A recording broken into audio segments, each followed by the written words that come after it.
Okay, I'm sitting here and I wanted to share a little bit of some thoughts I was having about, I'm kind of going through this book on Vedic astrology, and I'm sort of skimming the beginning chapter, which I think I've read probably like 10 times or something. It's one of those things. And so it's like, I'm realizing like why I keep getting stuck on this chapter of this book. And it's very much to do with everything generally that I am just observing about the world. But I just want to read a little bit. So this book is Astrology of the Seers. It's a book about Vedic astrology by David Frawley. And I think it's like, let's see, this is copyright 2000. Okay, so at this part in the introduction, he's kind of talking about the point of why I even study. So Vedic astrology is just, they're different.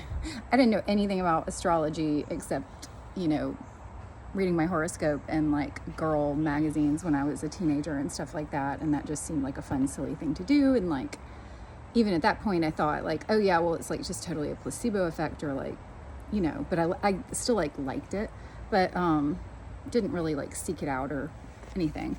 But so fast forward and not getting into the specifics around like how astrology has actually like interested me in more than just a fanciful kind of way. I am kind of going to put that aside for right now, but just like but here's this part of this book that I wanted to read. It's just a couple sentences. So he's saying, this is a section in the introduction, astrology should be a spiritual science. Our birth chart is a mirror of our soul and its particular incarnation. In our stars, we see growth, and we see the growth and evolution of our inner being from life to life. This does not mean that we can find truth or liberation merely through reading astrological charts. It means that astrology gives us the keys to the unfoldment of the spirit, and it can be used as the key to inner unfoldment. One could say that our own inner lights take shape outwardly as the stars and planets to guide the world's evolution. The outer comes from the inner and not vice versa, though the outer can affect the inner. The same rays of creation function outwardly in the heavens and inwardly in the heaven of our own higher mind. And the stars determine our field of activity in life. So it's like really cool writing, first of all. That's not actually what I was getting at. But more so,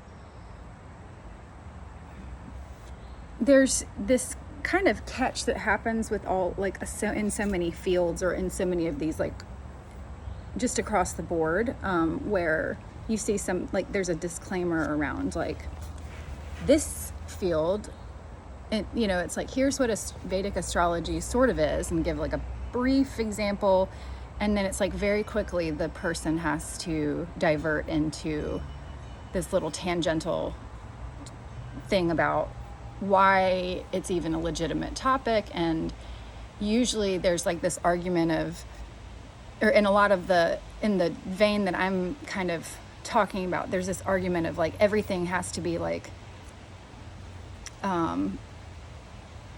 he's declaring astrology should be a spiritual science. And it's just this sort of like,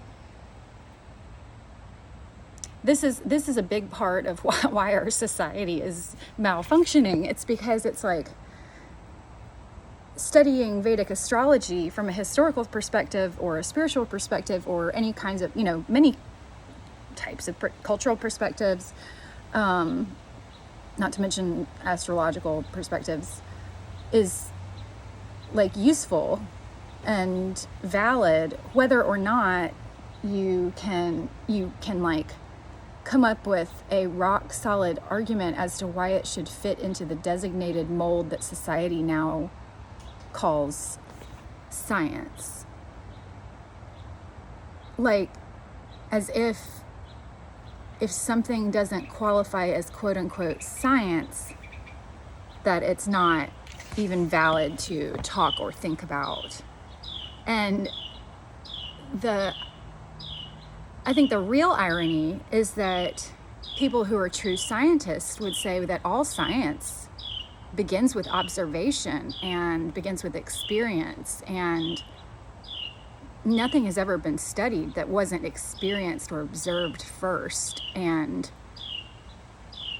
you know, we, quote unquote, the West developed this method of inquiry wherein we can isolate variables and like kind of come up with a neat little way to, like, a language that we can use to study different concepts. And that's like the scientific method. But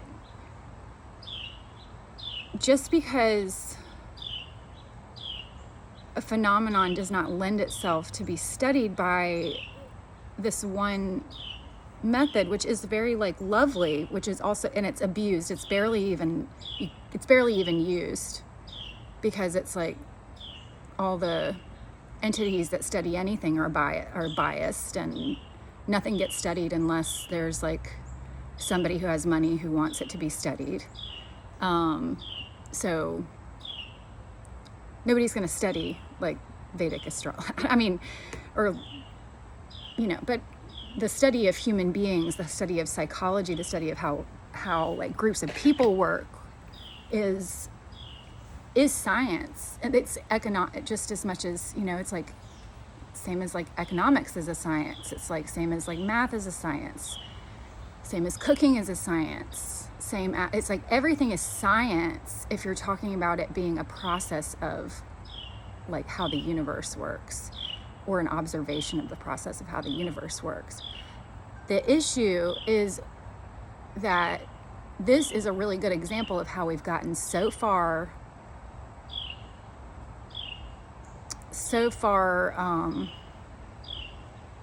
down all these like conflicting slippery slopes of linguistic miscommunications in our culture. And like there are just so many different languages that are spoken within our culture, and I'm talking about languages within academia, like languages of within or across fields of study.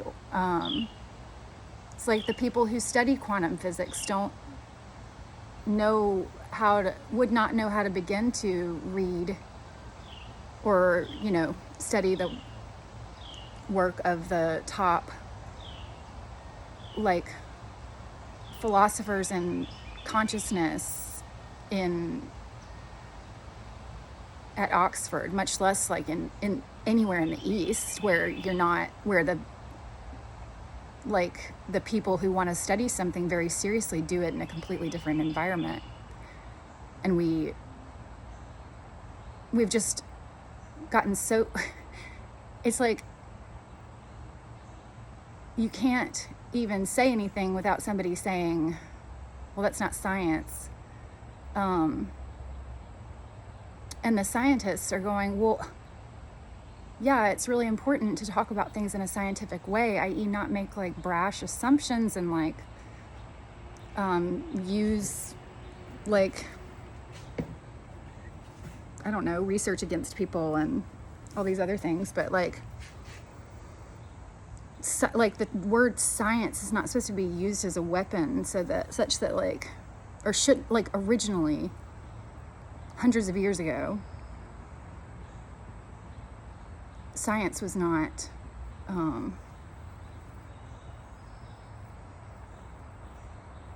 science was the open-minded part of society. And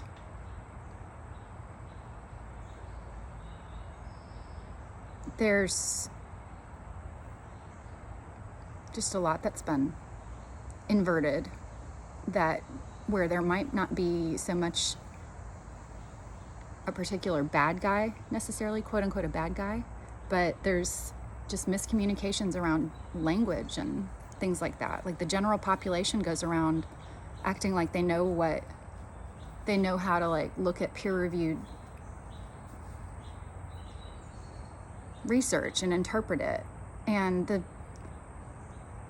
I'm not saying that, you know, and yes, like people are capable of doing that, but the vast majority of people are not educated and trained in order to do that. And a lot of people have degrees where it's like, no, you're the only ones that can actually like read this and are licensed to be able to make an interpretation. And we have the whole society going around acting like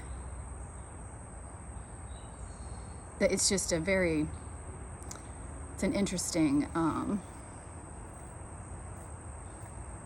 of, this is an example of what I want to talk about, which is like just the fragmentation in our society, and how certain areas, with the rapid development of how technology came in the latter, you know, part of the and the Industrial Revolution, we've just had these rapid developments of like different pockets of knowledge and like schools of thought, and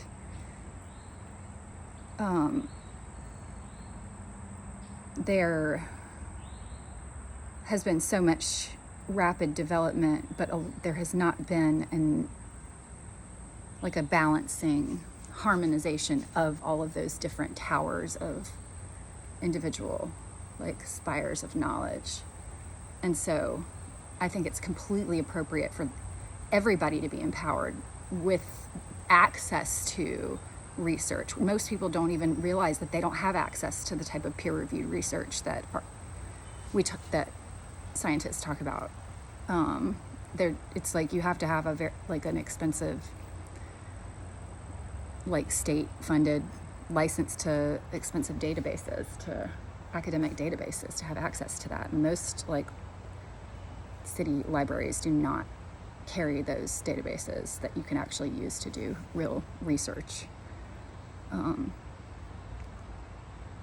But yeah, so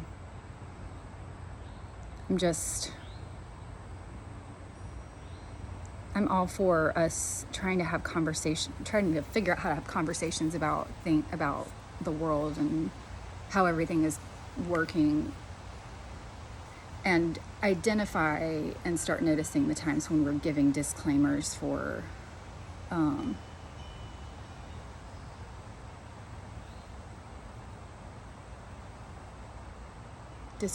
things that maybe shouldn't have to have disclaimers. It's like the author of that book shouldn't have to waste a bunch of time arguing about how Vedic astrology should be considered a quote unquote a science. It's like, I'm already reading the book, whether or not it's considered a quote unquote science. Like, we don't have to just like throw everything in. Like, why is science the only valid stuff? I mean, and I'm a scientist, I'm like totally into all of that. Like, I love statistics, I love like research and everything, but it's just completely warped the way that it's been appropriated in the current sphere, in the public sphere. And then also just over time, there's like this macro trend of like, everybody has, in humanity, I mean, have kind of gone to their own separate little towers and branches of knowledge and culture, and people don't quite even recognize how far away from each other we are. And a lot of it is just to do with like, everything's lost in translation. And people hear one word and they shut down and assume that they have an understanding of what somebody's talking about, and that's just not the case. There's so many different versions of like some people who say that if somebody identifies as a Christian, it's like means of very different things to a lot of people, including people who identify as atheists, say they're Christians and check boxes all the time. It did, like That's not, or like,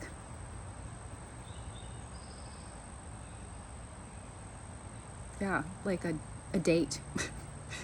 Like something so simple as that, like a term like a word like, what's a date? Or like, I want to go on a first date with you, or I want to take you out. And then like, what does that actually mean to one person versus the other? And then there could be it's just like a complete language difference of like, oh, that meant something different to me than it did to you. Or like, I might say I love you to somebody and it not, and forget that maybe that's like not like, that can be interpreted as like a sexual overture when it might not be, and like otherwise not giving any signals, or it's like differences in language that are just really stilting our abilities to communicate with each other overall, and our abilities to even like communicate about the very valid stuff that we know. Like I mean, Vedic astrology is really like random, generally speaking, but like it's just an example of like, I shouldn't have to like read some whole thing about like why this is a valid, like the argument as to why this should be considered a science, as if there's like a room full of people who are like, okay, Vedic astrology up for, you know, is this a science or not? And everybody's like, no, of course it's not a science. But then if you actually know anything about it, it's very, very scientific. It's just like uses a different type of scientific like method than was developed in the West. But we completely, nobody even has these conversations with each other and compares notes. People compare notes, like recognize that we're all talking about the same stuff. You can put pieces together really rapidly about like really intense concepts about the universe, because the Vedic astrologers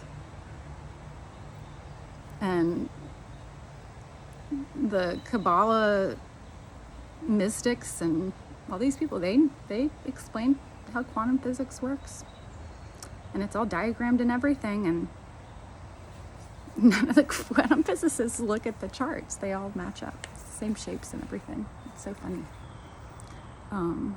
And if they could just compare and contrast. But anyway, yeah, so that's just wanted to rant about that. Or whatever. Fragmentation. That's what I want to talk about. Fragmentation. It's a big problem. That's what this is. Fragmentation. And it's like, that's a physics concept, but it's like one that anyone would understand. It's just like, you have too many different ways of talking about stuff and nobody can actually communicate about anything. It's the Tower of Babel. That's what it is. That's what that story is about.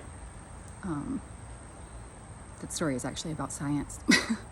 It's about fragmentation in the brain, in our species, and evolutionarily, because as above, so below.